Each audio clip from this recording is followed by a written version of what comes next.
Hey hey hey, salut les amis, c'est Gibril Badji, bienvenue sur ma chaîne. Petite vidéo aujourd'hui où je vais faire un petit bilan parce que avant-hier on était en séminaire formation pour les Hauts-de-France avec le 60 et le 02 également pour Safety. Et en fait ça a été super intéressant, donc je vais vous raconter ce qui s'est passé un petit peu.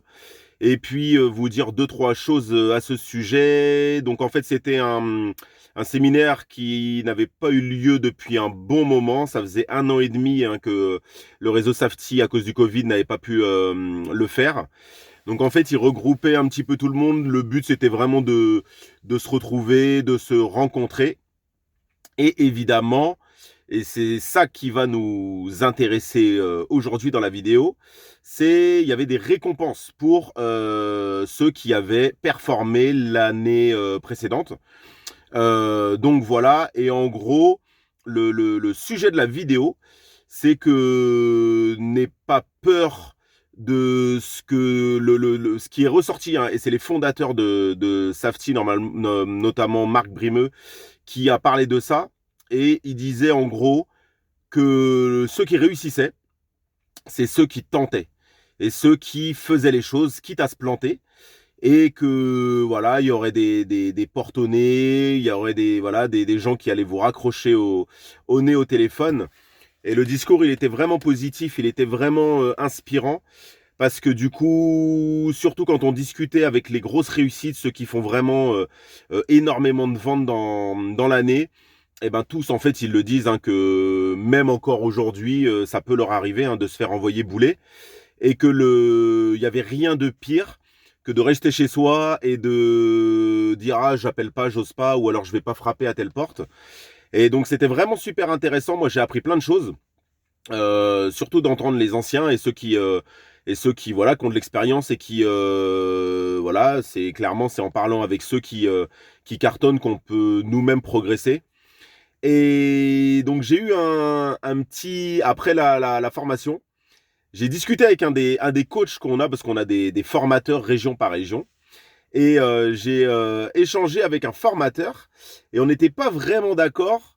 Dans le fond, ça allait, mais sur un petit détail, on n'était pas d'accord. C'était au niveau de la réussite et de quel comportement on doit avoir quand on réussit. Et donc moi, je lui disais, en gros, que quelqu'un qui cartonne, ça me dérange pas qu'il soit, qu'il le dise aux gens et qu'il ait un peu d'ego. Je pense pas, moi par exemple, personnellement, je pense pas être comme ça. C'est-à-dire que si demain tout va bien et que je suis en réussite, je vais pas forcément le crier sur tous les toits. Mais on n'était pas d'accord parce que je lui disais que c'était pas forcément vouloir écraser les autres et vouloir, évidemment, ceux qui veulent enfoncer les autres, là on est tous d'accord, ça sert à rien, on gagnera rien du tout. Mais je prenais l'exemple de N'Golo Kanté et de Kobe Bryant. Et lui, donc, clairement, il était pro N'Golo Kanté et moi, je suis fan aussi. Il n'y a pas de débat là-dessus. Mais je disais, par exemple, un gars comme Kobe Bryant, c'était quelqu'un qui n'hésitait pas à dire c'est moi le meilleur et c'est moi le plus fort. En gros, hein, on résume. Et en fait, je lui disais, moi, ça me dérange pas qu'il dise ça. Pour la simple et bonne raison, c'est que le lendemain, il le fait sur le terrain, il le prouve. Donc, évidemment, si tu le dis derrière, bah, il faut mettre en phase tes actes avec tes paroles. Mais lui, il n'était pas vraiment d'accord parce qu'il disait que les trois plus gros vendeurs là, de notre région, en l'occurrence, il disait, moi j'ai remarqué le point commun, c'était l'humilité. Et je pense que le pire, c'est que je pense qu'un gars comme Kobe Bryant était humble. Mais en gros, il disait, ils étaient quand même, voilà, pas à en gros, se la péter. Et très bien, moi j'aime, évidemment, on aime bien quand les gens sont humbles et surtout quand ils cartonnent et qui réussissent. Le but, c'est pas d'écraser les autres, on gagnera rien du tout à ça. Mais voilà, moi, ce qui en est ressorti, c'est que, bon, à un moment donné, faut pas non plus tomber dans la fausse modestie. C'est que si tu cartonnes, tant mieux pour toi, mais tu as le droit de le dire aussi.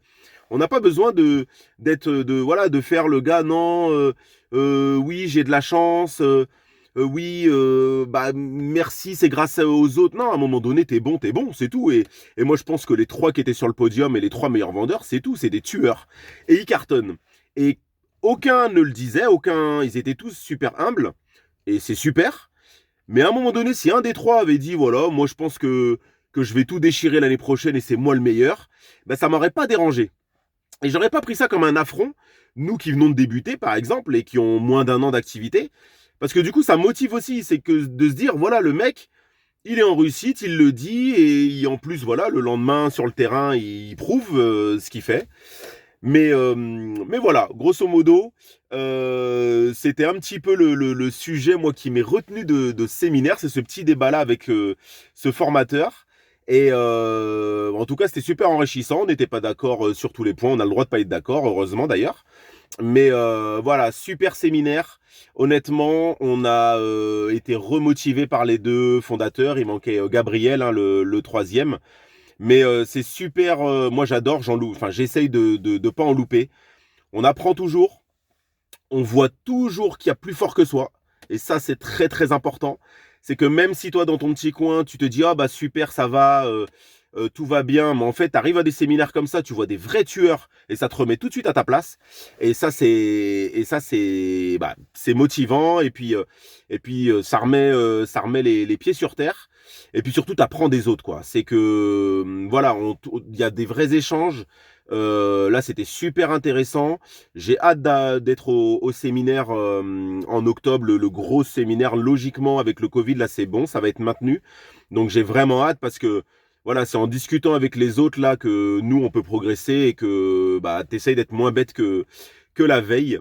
Donc voilà, c'était vraiment une vidéo qui avait un rapport avec l'immobilier puisque je vous ai parlé du séminaire Safety, mais pas technique, enfin voilà, il n'y avait pas de conseils spécialement. C'était un petit retour que je vous fais là-dessus. Et, euh, et voilà, en gros, le point à retenir, c'est que si tu démarres en tant que conseiller IMO et que tu es vraiment au démarrage, moi de ce que j'ai retenu et les conseils que les gens qui réussissaient donnaient, c'est vraiment mes tentes, quoi. Tente. Tu vas te planter, des fois tu vas faire peut-être des grosses erreurs. Et puis en fait, faut tenter, faut y aller à fond. Et de toute façon, même une fois, même après 10 ans de carrière, des erreurs, et ben, je pense qu'on en fera toujours. Mais voilà, faut foncer, tête baissée, y a l'ego. J'espère que la vidéo, elle vous a plu. Ça faisait un petit moment que je vous avais pas fait, boulot oblige. Donc voilà, mais je voulais absolument vous faire cette vidéo-là là, sur le bilan du petit week-end. Enfin, c'était pas, voilà, c'était juste une journée, mais vraiment très très intéressant. Allez les amis, à bientôt. Je vous dis à très bientôt pour la prochaine vidéo. Je repars à un rendez-vous. Ciao, ciao. Abonnez-vous, likez, partagez si vous avez envie. Et puis si vous n'avez pas envie, eh ben vous avez le droit. Allez, ciao, ciao.